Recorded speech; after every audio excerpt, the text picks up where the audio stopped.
पहले तो आपका सबका धन्यवाद है। और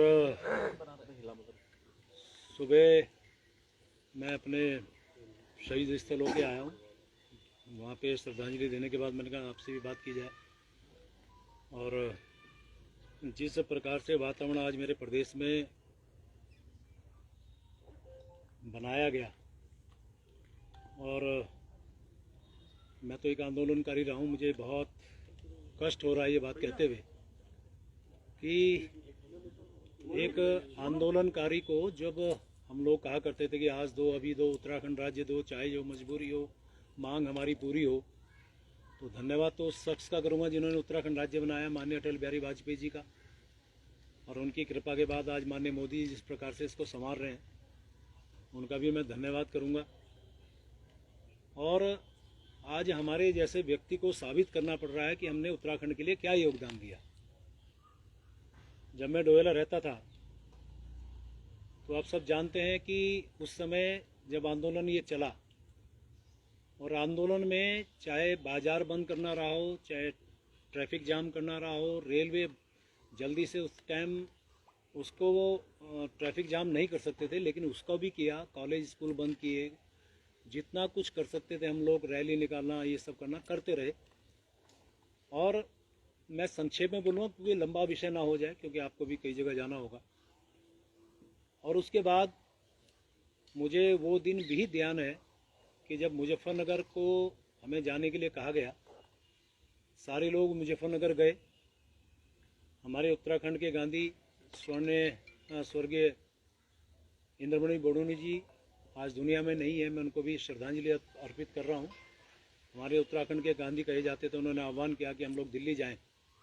दिल्ली गया, और वहाँ पे जब ये पता चला कि मुजफ्फरनगर में घटना हुई है, और घटना भी आप जानिए कि गोलीबारी के साथ साथ हमारी मातृशक्ति के साथ कुछ घटनाएं और ख़राब हुई हैं, गलत हुई हैं, वो सुन के उस रैली के अंदर जब मैं था तो भीड़ बहुत थी और मैं असहज हो गया, मेरे से रहा नहीं गया। तो मैंने मन बनाया कि मुझे मुजफ्फरनगर जाना चाहिए। अब आप देखिए उस टाइम रैली में तो बहुत से लोग ऐसे थे जो परिचित थे, कुछ नहीं भी थे, क्योंकि पूरे प्रदेश भर के लोग आए थे। तो मेरे परिचित एक दो मिले, मैंने उनसे कहा भी मुजफ्फरनगर में ये घटना हो गई, चलिए। हालांकि ये बातें मैंने पहले भी एक दो बार आपको शेयर की हैं। तो मुझे आज भी ध्यान है, आपको शायद ये भी जानकारी होगी, मैं वॉलीबॉल का राष्ट्रीय स्तर का खिलाड़ी रहा हूँ। मेरे साथ एक वॉलीबॉल खेलता था यहाँ पे लोकल स्तर पे, डबराल उसका नाम है, IDPL देरा ऋषिकेश का रहने वाला, वो मिला। मैंने उसे कहा, मैंने कहा डबराल, ऐसे डब्बू बोलते हैं प्यार में, मैंने कहा डब्बू ऐसे हो गया और वहाँ चलना है, कैसे जाएंगे? अरे मैंने देखते हैं, तो आए तो हम बस से थे। उसने मना किया, फिर एक दो और लोग मिले, उन्होंने मना किया। आखिर में मैंने निर्णय लिया कि मैं अकेला जाऊंगा। अब आप देखिए, ये बात समझने की है कि मुझे ये पता था कि वहाँ गोलियां चल रही हैं। मुझे ये पता था कि उस समय जो उत्तर प्रदेश था, उत्तर प्रदेश में माननीय मुलायम सिंह जी की सरकार थी, वो किस प्रकार से उन्होंने उत्तराखंड, आज हम उत्तराखंड बोल रहे हैं, उस टाइम तो हम पहाड़ के लोग कहा करते थे अपने आप को कि हम पहाड़ के लोगों के साथ उन्होंने जो व्यवहार किया, और वो कुछ भी कर सकते हैं। तो भी मैं अकेला चला वहाँ से ट्रक में बैठ के। ये बात शायद किसी को ना पता हो, वो समझ लें। मैं अकेला ट्रक में बैठ के चला। संयोग से मुजफ्फरनगर में, मेरठ में आज भी जिंदा हैं माननीय मनोहर कांत ध्यानी जी, और आपके एक पत्रकार साथी थे राजेंद्र जोशी, वो आज दिवंगत हैं, नहीं है, उनको भी मैं श्रद्धांजलि दे रहा हूँ। वो एक वैन में कहीं से आ रहे थे, तो मैंने कहा, अभी तुम कहाँ जा रहे हो? ऋषिकेश जा रहे हैं। मैं उतरा, उसमें बैठ गया कि मुजफ्फरनगर चलना है, सारी बातें बताई। वहाँ गए, वहाँ हालात देख के मैं बहुत अंदर से हिल गया। हमारे बहुत सारे लोग पड़े थे घायल अवस्था में। पीछे से एक आवाज़ आती, प्रेम अंकल। मैंने कहा देखा तो पीछे कौन है, तो आज भी वो लड़का जिंदा है, पूछ सकते हैं। एक एक बात वो है जो कोई राजनीतिक भाषण नहीं है, जो लोग राजनीतिक दृष्टि से लेते हैं इसको लें, लेकिन मैं दिल के अंदर से वो बात आपको बता रहा हूँ। मैं पीछे मुड़ा तो मैंने कहा ये तो संतोष नेगी का लड़का है। कि संतोष नेगी हमारी बहन, हमारी पार्टी में थी, आनंद सिंह नेगी उनके पति का नाम, वो चले गए दुनिया से, उनको भी श्रद्धांजलि है। तो मैंने बेटा क्या हुआ कि अंकल मेरे पैर में गोली लगी है। उस समय मालती शर्मा राज्यसभा की सांसद भारतीय जनता पार्टी से, उनकी टीम सबका देखभाल कर रही थी, दवा दारू कर रही थी, खिला पिला रही थी। मैंने बहन को कहा, मैंने बहन ये मेरे यहाँ का कार्यकर्ता है, इसका विशेष ध्यान रखना। आगे बढ़ता हूँ तो बॉडी का, डेड बॉडी का आंखों से मैं अब बयान नहीं कर सकता, ये स्थिति थी। वहाँ से जैसे कैसे हम आए रात को, फिर रायवाला, फिर वहीं नेपाली फार्म उतरा क्योंकि उनको तो ऋषिकेश जाना था, मुझे डोवेला जाना था। वहाँ से जैसे कैसे डोवेला पहुँचा अगले दिन, फिर जो मंजर हुआ वो सबके जानकारी में होगा। ऐसी मैं सिर्फ बहुत संक्षेप में बता रहा हूँ। ये जो मसूरी का घटना हुआ, 6 आंदोलनकारी और एक उमाकांत त्रिपाठी शायद नाम था, उस टाइम सीओ थे, उनकी भी शहादत हुई थी गोलियों से। और मैं जब पता चला तो मैं भारतीय जनता पार्टी में तब से हूँ, मैं तो सब जानते हैं जन्मजात भारतीय जनता पार्टी का हूँ, संघ पृष्ठभूमि का हूँ। तो मोटरसाइकिल में बैठ के मैं पहुंचा था मसूरी, और वहाँ के बाद ये स्थिति आई कि शायद जहाँ तक मुझे ध्यान आ रहा है कि उस समय डीएम थे राकेश बहादुर, शायद वो मुझे बर्दाश्त नहीं कर पा रहे थे, क्योंकि आंदोलनकारी और एक जिसे कहते हैं कि क्या भाषा बोलेंगे, जिसे बहुत तेज उग्र आंदोलनकारी था मैं, और उन लोगों की निगाह में, प्रशासनिक निगाह में हम खटकते थे। सुभाष गुप्ता आपके पत्रकार साथी उस समय अमर उजाला में थे, वो आज भी हैं, ग्राफिकर में पूछ सकते हैं। उन्होंने मुझे कहा भाई साहब आप यहाँ से चले जाएं। मैंने कहा कैसे चला जाऊँ, मेरे यहाँ के लोग मर गए, हमारे यहाँ शहादत हो गई, कैसे चला जाऊँ, उससे बोल रहा था मैं। मुझे अलग से ले गए, क्योंकि उस टाइम हमारे पत्रकार साथियों में जो भाव था हमारे प्रति, वो मैं आभारी हूँ उनका भी। उन्होंने मुझे अलग ले जाकर कहा कि आपको पुलिस एनकाउंटर कर सकती है या फिर आपके खिलाफ एनएसए लगा सकती है, इसलिए आप चले जाइए, मैं आपसे हाथ जोड़ रहा हूँ। हाथ जोड़ रहा हूँ शब्द कहा उन्होंने, अकेले में ले जाके, और कह रहा कि मैं पैर पकड़ सकता हूँ आपके। ये स्थिति है अब आपकी, आपके और राजेंद्र शाह के खिलाफ। राजेंद्र शाह के बाद जो हमारे विधायक थे फिर उनके खिलाफ, आज वो भी नहीं है, उनको भी श्रद्धांजलि दे रहा हूँ, उनको उनके खिलाफ फिर एनएसए लगी थी। फिर वहाँ से मैं गया, खुशहाल सिंह राणा आज भी जिंदा है, उनके यहाँ रुका मैं रात को, पुलिस नीचे घूम रही, मैं उसमें बैठा हूँ।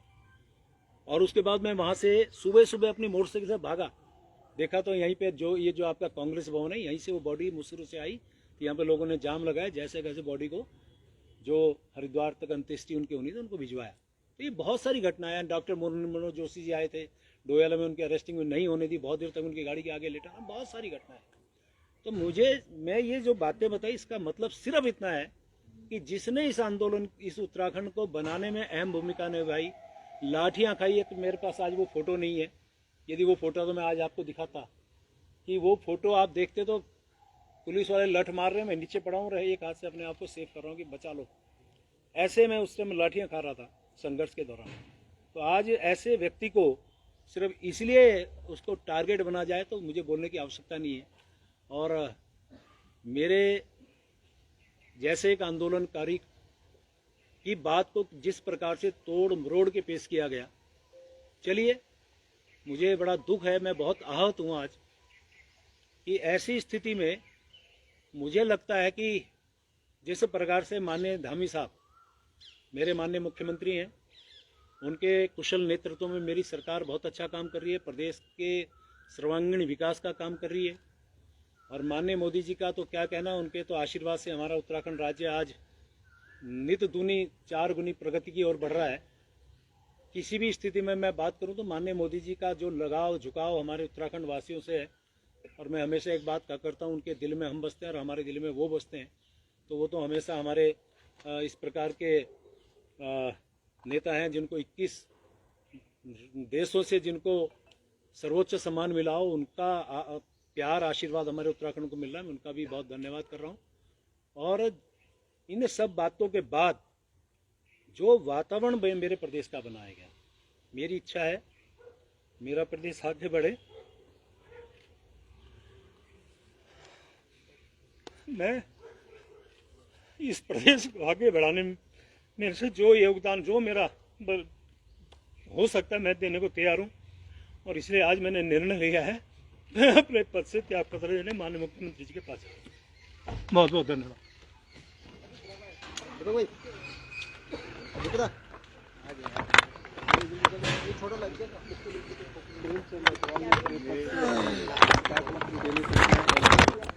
वो तो ले लो उससे, वो ले लिया, हाँ दे दिया।